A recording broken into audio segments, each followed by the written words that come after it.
Madam Rajavi, and all of you, Zonja Rajavi, justice, liberty, and the rule ju që jeni mbledhur së bashku në emër të drejtësisë, shtetit së drejtës, mirëmëngjesi të gjithëve. Dhe në fakt mendoj që është një mëngjes i mirë për të gjithë ne. just a moment Së pari, dua për një moment personalisht t'ju falenderoj juve, zonja Rajavi, and all of my dhe dua që të falenderoj gjithashtu edhe gjithë miqtë e mi që kam krijuar ndër vite.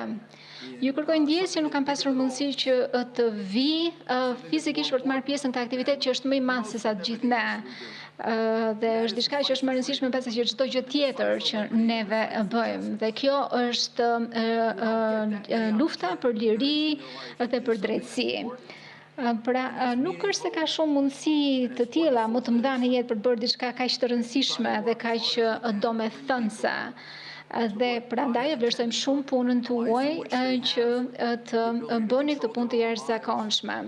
Pra të keni mundësinë që të kontrolloni jetën e tyre, aftësinë që të ruheni, pra aftësinë për të kujdesur për familjet e tyre dhe për të lehtësuar dhimbjen e zemrave të iranianëve nga një regjim barbarizmi, terrori që ka bërë një dëmtim të jashtëzakonshëm në gjithë botën, por që ka shkaktuar dëmtimet më të mëdha tek njerëzit e thjeshtë dhe të mirë iranian.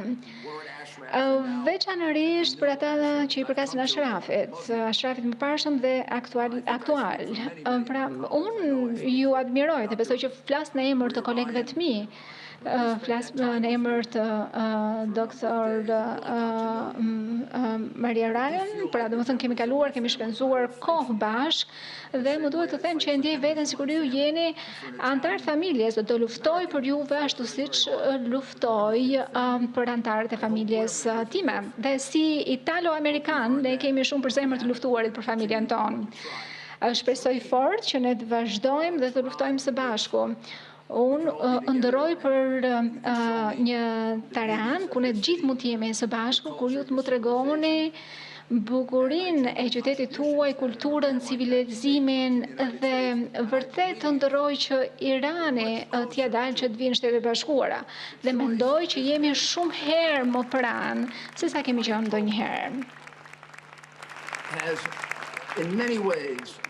Mënyra se si ju flisni, në shumë mënyra, për mua ka qenë një udhëzues ose ka qenë një indikator se sa i delikat është ky regjim, se sa pranë shpërbërjes është ai. Dhe në kohën kur ju kërkoni rinovimin e marrëveshjes për të vijuar me programin nuklear dhe më lejoni të them që ne do t'ju japim gjithashtu mundësinë që të ulen sanksionet ekonomike, që qeveria të vihet përpara përgjegjësisë. Nuk e kam fjalën këtu vetëm për vrasjet masive, sepse besoj që ka shumë vrasës masiv, por një person i cili është identifikuar si vrasës i madh masiv, një person për cilën ka regjistrime të konsiderueshme që dëshmojnë që ai është vrasës masiv dhe për një person i cili ka pranuar se çfarë ka bërë. Është e jashtëzakonshme që një person i tillë të jetë në një pozicion kaq të lartë dhe është edhe budallallok, është e rrezikshme. Pra, këta persona domethënë nuk janë vetëm thjesht budallënj dhe të rrezikshëm, por janë edhe malignë ekstrem. Pra, ne e kemi parë situatën vetë, e kemi parë disa vite më përpara gjatë përpjekjeve të tyre për të na vrarë ne. Dhe duke shkuar deri aty sa të përfshinin dhe personel diplomatik iranian në grupet të cilat vinin në Francë dhe në Tiranë që të na hidhnin në erë. Pra në vetvete kjo është një shenjë dëshpërimi, është shenjë e faktit që gjërat, domethënë, pra janë në të kundërtën tuaj, po të vinë kështu si përballë në fytyrën tuaj, dhe në fakt ka shumë njerëz të cilët mund të jenë prekur prej tij dhe mbase janë po aq djaj sa Raizi, po ndoshta nuk është se kanë historikën e tij. Dhe për këtë arsye ne e dim që Raizi është kaq malign, është kaq i keq sa të bëjë të pamundurën. Megjithatë çfarëdo që të bëjë ai, asgjë nuk do të funksionojë. Pra, që nga momenti kur kanë filluar protestat, gjë e cila ka filluar që vitën përpara në fakt, presidenti Trump ka bërë atë çfarë ka bërë presidenti Reagan dhe jam shumë krenar për këtë që ka bërë ai, gjë e cila është në kundërshtim atë çfarë ka bërë presidenti Obama. Nga momenti që ka ndodhur kjo, nuk e di në qoftë se bota ndërkombëtare e kupton vërtet se sa protesta janë bërë, se deri në çfarë pike kanë shkuar ata, se si kanë shtjelluar në të gjithë vendin dhe se si kanë prishur strukturën sociale, cohën sociale të vendit. Pra, bota në vetvete ka goxha censur që ose krijohet nga shtypi i korruptuar ose jo i zgjuar, që e përdor propagandën, por nga ana tjetër regjimi e kupton atë çfarë tërgohet nga këto protesta. Këto protesta nuk kanë sy për të ndaluar dhe koha e barbarizmit, koha e vrasjeve, e sjelljeve monopoliste të vrasjeve që kanë dëshmuar në vitin 88 si me Raisin si drejtuesin kryesor, domethënë këtyre kohërave ka ardhur fundi. E kemi parë përmes protestave. Dhe çdo person i cili është antar i MK-s, edhe ata të cilët ndoshta nuk janë antar të MK-s, vetëm thjesht e simpatizojnë këtë forcë, pra këta kur ju ta dini që për shembull ti nëse ti simpatizon se do të jesh pjesë e MK-s, se nëse ti mund të vrisesh, edhe për shembull unë nëse e di që po të kem një pankartë në dorë ku them që dua që drejtohem nga zonja Rashavit, edhe nëse se unë do të qëllohem dhe mbase do të vritem dhe ti vazhdon që ta bësh një gjë të tillë, a mund ta mendoni se çfarë niveli dëshpërimi ndjejnë njerëzit? A e mendoni dot se çfarë force ka dëshira e tyre për ta tejkaluar këtë regjim, për ta shpërbërë këtë regjim që ka shkuar shumë larg dhe që nuk mund të tolerohet më? Dhe ju, zonja Rashafi, dhe lëvizja juaj e jashtëzakonshme dhe kurajoze, ju jeni në qendër të kësaj gjëje. Dhe për gjithë ata që kanë thënë të shkuarin që MK-ja është i kurtës, është një grup i çuditshëm, se përpohet vetëm nga të varfrit, a mundet më njëri që ta thotë një gjë të tillë? Ju jeni një forcë e vërtet. Ju jeni një shpeshherë më shton për shembull që ti je i fiksuar për Raisin, në fakt ju jeni fiksim për Raisin dhe për gjithë kriminalët e tjerë që jeni aty. Dhe duhet të keni të qartë diçka që ata na e kanë provuar neve, na e kanë dëshmuar që ju jeni alternativë legjitime. Dhe ata në fakt edhe i kanë thënë me zërin e tyre, na e kanë thënë një vit më përpara. Na është thënë që MK-ja është i vetmi grup që mund na kërcënojë vërtet. Ndërkohë që kemi shumë persona në perëndim që i kanë mbyllur veshët, ndërkohë që unë personalisht e kam dëgjuar, ju e keni dëgjuar dhe të tjerë e kanë dëgjuar. Disa prej nesh e dim, por ndërkohë që ende sot e kësaj dite ka njerëz në rrugët e Irakut që paguajnë çmimin e kësaj. Ju keni bërë një punë të jashtëzakonshme. Ajo çfarë ka ndodhur në 1988 është i njëjti regjim terrori atëherë siç është regjimi i terrorit sot. Dhe mendoj që populli juaj ka arritur në një pikë dëshpërimi që është shumë friksuese, por edhe shumë inkurajuese nga ana tjetër. Më lejoni ta përmbyll duke thënë diçka. Sërish,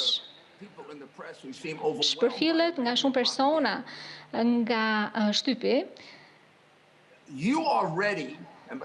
Megjithatë, më lejoni të them që ju jeni gati, kur e kam me ju, e kam fjalën për të gjithë grupin tuaj, ju dhe grupin që ju ndjek juve nga pas, që e keni bashkuar në mënyrë brillante. Ju jeni gati për të ardhur në fuqi që nesër. Pra, ky është një revolucion tërësisht i ndryshëm nga revolucionet e tjera që kemi njohur neve, për shembull nëse do të referohemi pranverës arabe, ose revolucionet që ato janë për shembull në periudhën afatgjate pozitive ose negative, a bëhet fjalë për sabotazh apo jo, mendoj që rezistenca juaj, që shembulli juaj është përjashtimor. Ky regjim ka përfunduar, i ka ardhur fundi. Pra, ne nuk do të kemi një situatë si për shembull një problem serioz për sa i takon ristrukturimit të qeverisë, siç kemi pasur për shembull në Irak, ose nuk do të kemi një situatë të tillë, le të themi, që ka futur në lojë elementin fetar, siç kemi pasur në Egjipt. Por në rastin tuaj, ajo çfarë duhet të bëhet është që media të analizoj pak më tepër, sepse ju keni një qeveri e cila po pret që të marrë pushtetin. Ju keni persona të talentuar, keni persona të cilët i kanë aftësitë e nevojshme. Juve keni 40 vite që përgatiteni, jeni gati që të qeverisni dhe deri në momentin kur të ketë zgjedhje të lira. Do të thënë kam fjalën këtu për le të themi një leadership të përkohshëm derisa të bëhen zgjedhjet e tjera, sepse 10% e popullsisë nëse ato votojnë, domethënë nuk është e thënë dhe nuk ka pikë arsyetimi që ata që janë zgjedhur që ndrojnë në fuqi. Por, për një periudhë të shkurtër, ju mund të bëni gjëra që të funksionojnë vërtet mirë dhe pastaj të vazhdoni me parimet.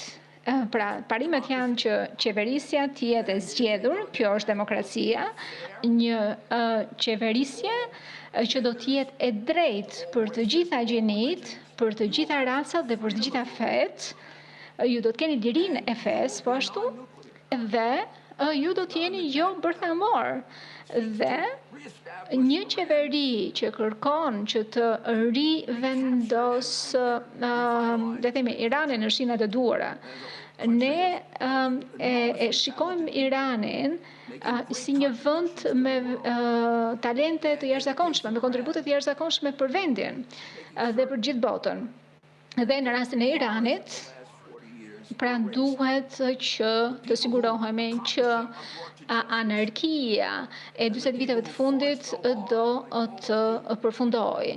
Dhe jo vetëm kaq, po ato do të sillen përpara drejtësisë, ndërkohë që njerëzit si puna juaj që keni punuar kaq shumë të keni mundësi pra që të drejtojë vendin tuaj me atë çfarë ju ka garantuar Perëndia.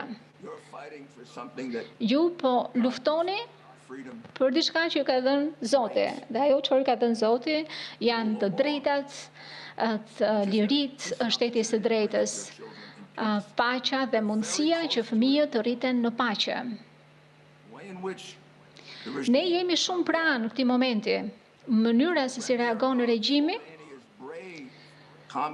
deri tek komendet fillestare, komendet cilat ishin goxha të forta dhe që tregojnë që ato janë të dëshpëruar. Zonja Reshafi, ju e doni ta keni një, le të themi, këtë debat në ditën e parë të konferencës, pra për reagimin me regjimin. Faleminderit shumë që më bët pjesë e kësaj platforme. Faleminderit gjithashtu edhe kolegëve të mi nga Amerika. Faleminderit edhe senatorit Araceli. Pra ne nuk kemi dasi kur flitet për mbështetjen për ju, për Iranin. Ne jemi të gjithë për krah jush, për lirinë dhe për të drejtat tuaja. Ne ju admirojmë kaq shumë sa do të sakrifikojmë, do të punojmë njësoj siç do të bënim edhe për vendet tona. E dim se sa shumë mund të bëni për vendin tuaj dhe për të gjithë botën.